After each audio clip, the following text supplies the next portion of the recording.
Paracha de cette semaine clôture tout le livre de Bereshit et Yaakov Avinu, avant de quitter ce monde, il appelle tous ses enfants et il veut offrir le plus grand cadeau à ses enfants. Il veut leur annoncer le temps de l'arrivée de Mashiach. Et à ce moment-là, la Shekhinah, la présence divine, le quitte. Il a compris qu'il ne peut pas. Hachem ne veut pas qu'il dévoile quand est-ce Mashiach arrive. C'est une expression de nos sages dans Masechet Psachim, et Rashi l'amène sur place. Bikesh Yaakov legalot lebanav ketz hayamin venistalka mimenu shchina. La grande question qui se pose. On sait très bien que nous, on est très proche à l'arrivée de Mashiach, donc imaginez-vous que s'il aurait annoncé, Yaakov aurait annoncé à ses enfants que Mashiach, il arrive dans l'année 5784, ça veut dire des milliers d'années plus tard, ça aurait donné du courage ou ça aurait découragé. Alors c'est quoi l'idée de leur donner le temps du Mashiach? Sur cela, il y a une explication extraordinaire du Rabbi. Le Rabbi dit, c'est pas ça qu'il voulait. Yaakov, il voulait leur annoncer, comme on dit dans la prière, tous les matins, on dit, Tevi emo vetita emo behar nachalatecha machon leshivtecha pa'alta Hashem migdashad nekonenu yadecha, c'est-à-dire que c'était possible que quand les Juifs rentrent en Israël pour la première fois, que ça soit pas juste une libération, mais une libération finale, que ça soit l'arrivée de Mashiach. C'est ce que Yaakov voulait leur annoncer. Que bientôt c'est la sortie d'Égypte. Et la sortie d'Égypte, c'est possible que ça soit la libération finale. Mais ça aussi, il faut comprendre. La libération finale, c'est... Qu'est-ce qu'il leur annonce? Ils le savent très bien. C'est marqué qu'au bout de 400 ans, ils vont sortir. Alors en réalité, Yaakov, il voulait leur dire que ça va aller plus vite que ça. Comme on a vu que les souffrances ont accéléré, même qu'Akadosh Baruch il a dit à Abraham Avinu qu'au bout de 400 ans, ils vont sortir de l'exil de l'Égypte, mais à la fin, ils sont sortis au bout de 210 ans. Ça veut dire que les souffrances et l'esclavage dur a accéléré et ils sont sortis plus vite, au bout de 210 ans. Et bien c'est pareil aussi. Yaakov Avinu, il voulait leur annoncer que c'est au bout de 210 ans.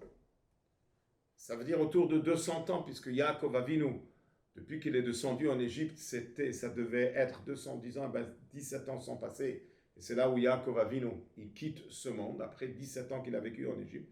Donc c'est autour de 200 ans qu'il reste.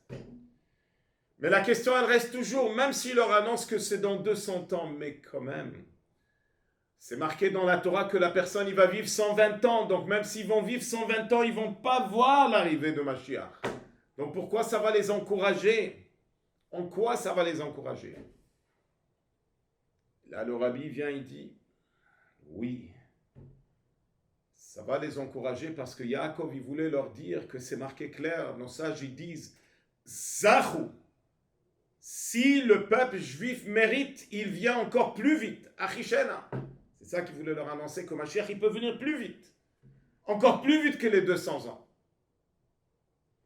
Alors si c'est comme ça, qu'est-ce qui est arrivé? Ce qui est arrivé, c'est que Akadosh Baruch Hu n'était pas d'accord avec Yaakov Avinu parce que Yaakov Avinu, il voulait pousser que Mashiach arrive le plus vite possible. Akadosh Baruch Hu, il voulait que l'arrivée de Mashiach soit une libération parfaite. La nature d'une personne, c'est que le plus que la personne transpire et il travaille dur, le plus qu'il va profiter de cela. Il peut acheter dans le magasin, il peut acheter des bons légumes, mais si c'est des légumes qui ont grandi chez lui, ça a un autre goût. Il y a des chalotes chez le bakery, mais il y a des chalotes fait maison, c'est quelque chose d'autre. Les enfants sont toujours satisfaits de quelque chose qu'eux-mêmes ils ont fabriqué, qu'eux-mêmes ils ont fait. Si le juif il est rempli de force parce qu'il sait que Mashiach arrive tellement vite, alors même quand il fait son travail, il est imprégné par une force extérieure qui l'accélère, qui lui donne des forces pour finir l'exil. Akadosh Baruch Hu, il veut que nous, on va amener la Géoula. Comment nous, on va amener la Géoula quand c'est dur? Il y a des challenges, il y a des obstacles, il y a énormément d'obstacles.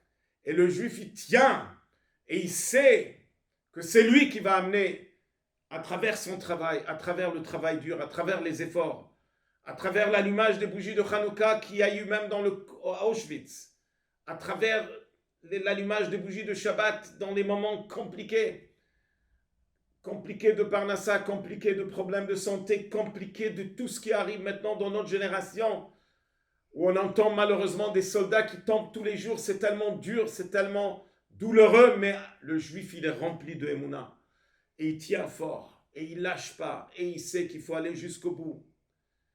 Cette force que le juif, il investit maintenant, c'est comme ça que la Géoula va venir. Donc oui, il y a l'opinion de Yaakov, mais Akadosh Baruch Hu, il voulait que la Géoula soit quelque chose de parfait.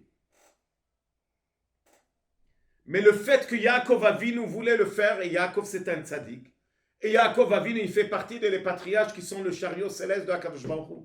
Havot hen amerkava.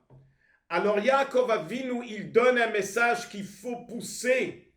Maintenant qu'on a déjà dépassé tous les calculs et tous les temps, comme c'est marqué dans la Gemara Kalakola Kitsin. Alors Bikesh veut dire demander à un juif, il doit demander, il doit insister et il doit savoir que maintenant, on est très proche à l'arrivée de Mashiach. Et que chaque bonne action de plus, elle accélère l'arrivée de Mashiach.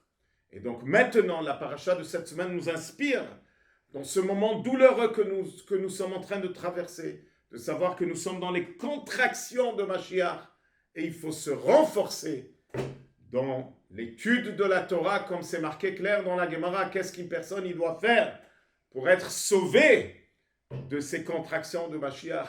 Et la réponse, elle est qu'il fasse attention à l'étude de la Torah. Torah et Gmilut Chasadim, ça c'est une Gemara. Et Masechet Sanhedrin, dans Masechet Shabbat, c'était de faire attention à les 3 repas de Shabbat. Shabbat Shalom et Mashiach now.